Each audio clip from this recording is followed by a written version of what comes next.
Hi, I'm Carol Jurgensen Sheets, aka Carol the Coach. And today we're going to talk about feelings. Whether you're a betrayer or the betrayed, you have to be able to identify your feelings. Now, because the amygdala is compromised, your executive functioning may be off base.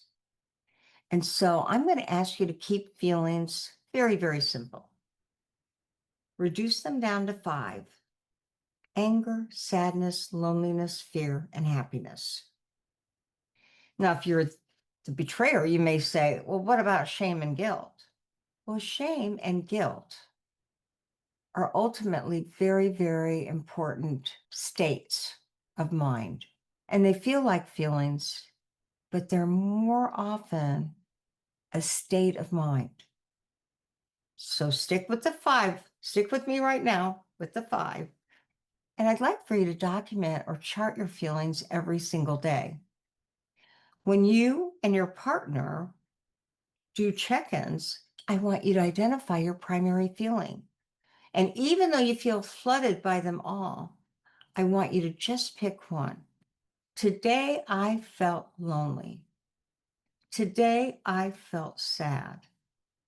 Because if you remember, if it's anger, sadness, loneliness, fear, and happiness, the kid version is mad, sad, glad, afraid, and lonely. Now, I also want you to realize, where do you carry those feelings? Is it in your stomach? Is it in your heart? Is it in your chest? Is it in your throat? Is it in your muscles? Where do you carry those feelings? Because later on, I'm going to ask you to practice some techniques that soothe wherever you carry that energy. But in the meantime, I want you to really get to know your feelings. And I always tell betrayers, I want you to learn your feelings because you've got to help the partner identify his or hers. And then there's something I feel is absolutely necessary when dealing with feelings, and that is to hold the mantra, my very favorite, my most favorite coaching principle: I'm 100% accountable and responsible for my feelings and for the things that happen to me. Now, that doesn't mean you're responsible for the betrayal. That doesn't mean that you're responsible for your house burning down. It doesn't mean you're responsible for your cancer, but you are responsible for deciding how you're going to handle it.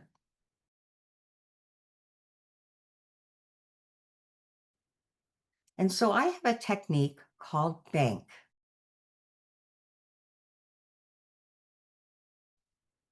And BANK, BANK, will help you to cope with the feeling and to shift it. B stands for be in the moment. So when you start to feel like you're freaking out about what happened, I want you to take some deep breaths and I want you to say, I'm going to deal with my feelings in the here and now.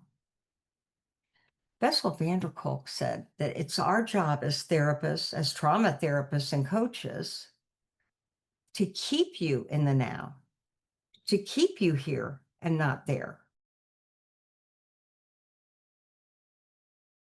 Because you'll never work out your trauma if you stay there. Make sense?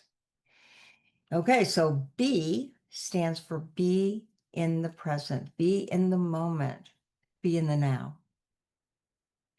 And A, which is on page 110 of Helping Couples Heal, says to attend to what is going on inside of you.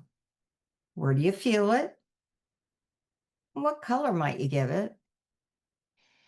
How does it feel when your heart races? How does it feel when you tense up?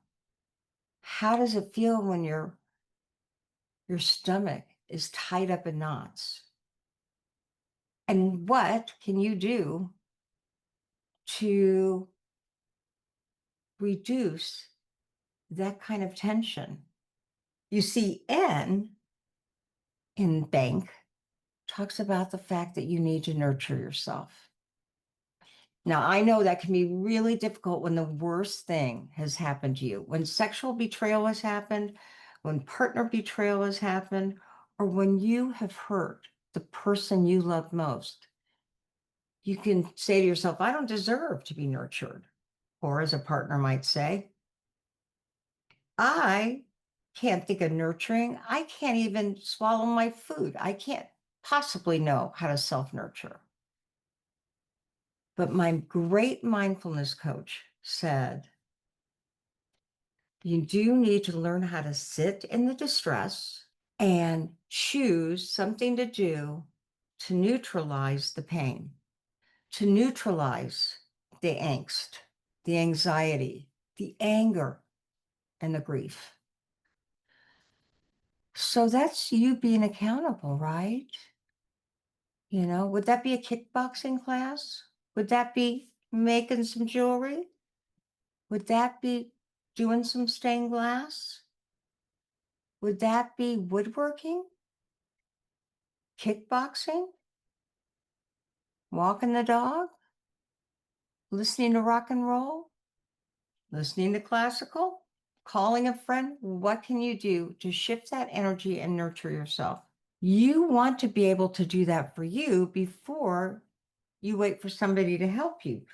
You know that I am consistently working with the two of you to have the betrayer to help you to heal. And if the betrayer is having an off day, if the betrayer is back to his or her old ways, if it's taking the betrayer longer than you would like to do the things you need, you have to do it for you. This is where the serenity prayer comes into such great play. God, grant me the serenity to accept the things I cannot change, the courage to change the things you can, and the wisdom to know the difference. You can memorize that prayer and apply it any time of the day or night. This is all about empowerment, and our Irkham therapists want to help you to heal. But if one of you just isn't ready to either do the work or to help the healing, then you both need to be able to take care of yourself. So that's bank. I'm Carol Jorgensen Sheets, aka Carol the Coach. And please go to chapter 8, page 110, and take a look at that methodology, bank.